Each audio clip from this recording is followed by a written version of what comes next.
Chapter 15.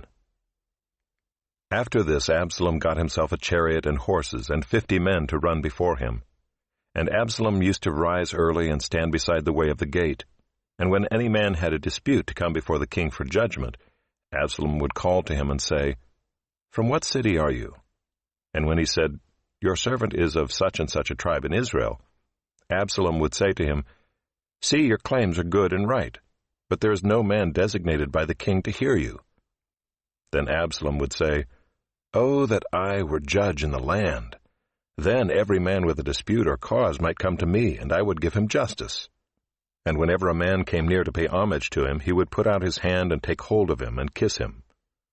Thus Absalom did to all of Israel who came to the king for judgment. So Absalom stole the hearts of the men of Israel. And at the end of 4 years Absalom said to the king, "Please let me go and pay my vow which I have vowed to the Lord in Hebron. For your servant vowed a vow while I lived at Geshur in Aram, saying, 'If the Lord will indeed bring me back to Jerusalem, then I will offer worship to the Lord.'" The king said to him, "Go in peace."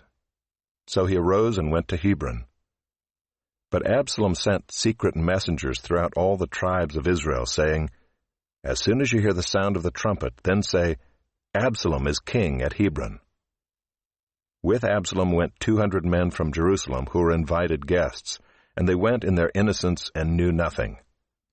And while Absalom was offering the sacrifices, he sent for Ahithophel the Gilonite, David's counselor, from his city Gilo. And the conspiracy grew strong, and the people with Absalom kept increasing. And a messenger came to David, saying, "The hearts of the men of Israel have gone after Absalom."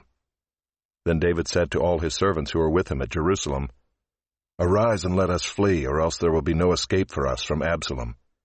Go quickly, lest he overtake us quickly and bring down ruin on us, and strike the city with the edge of the sword." And the king's servants said to the king, "Behold, your servants are ready to do whatever my lord the king decides." So the king went out, and all his household after him. And the king left 10 concubines to keep the house.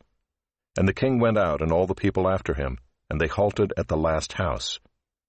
And all his servants passed by him, and all the Kerethites, and all the Pelethites, and all the 600 Gittites who had followed him from Gath, passed on before the king.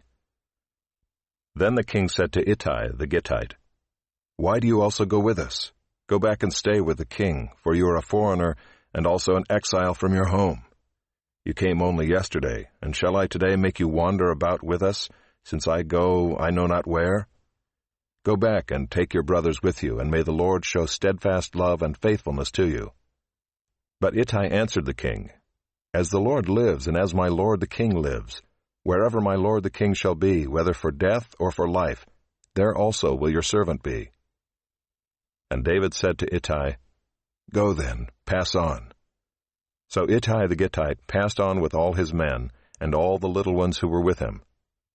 And all the land wept aloud as all the people passed by, and the king crossed the brook Kidron, and all the people passed on toward the wilderness. And Abiathar came up, and behold, Zadok came also with all the Levites, bearing the ark of the covenant of God. And they set down the ark of God until the people had all passed out of the city. Then the king said to Zadok, "Carry the ark of God back into the city. If I find favor in the eyes of the Lord, he will bring me back and let me see both it and his dwelling place. But if he says, 'I have no pleasure in you,' behold, here I am. Let him do to me what seems good to him." The king also said to Zadok the priest, "Are you not a seer? Go back to the city in peace with your 2 sons, Ahimaaz your son and Jonathan the son of Abiathar. See, I will wait at the fords of the wilderness until word comes from you to inform me." So Zadok and Abiathar carried the ark of God back to Jerusalem, and they remained there. But David went up the ascent of the Mount of Olives, weeping as he went, barefoot and with his head covered. And all the people who were with him covered their heads, and they went up, weeping as they went. And it was told David, "Ahithophel is among the conspirators with Absalom." And David said, "O Lord, please turn the counsel of Ahithophel into foolishness." While David was coming to the summit, where God was worshipped, behold, Hushai the Archite came to meet him with his coat torn and dirt on his head. David said to him, "If you go on with me, you will be a burden to me. But if you return to the city and say to Absalom, 'I will be your servant, O king. As I have been your father's servant in time past, so now I will be your servant,' then you will defeat for me the counsel of Ahithophel. Are not Zadok and Abiathar the priests with you there? So whatever you hear from the king's house, tell it to Zadok and Abiathar the priests. Behold, their 2 sons are with them there, Ahimaaz Zadok's son, and Jonathan Abiathar's son, and by them you shall send to me everything you hear."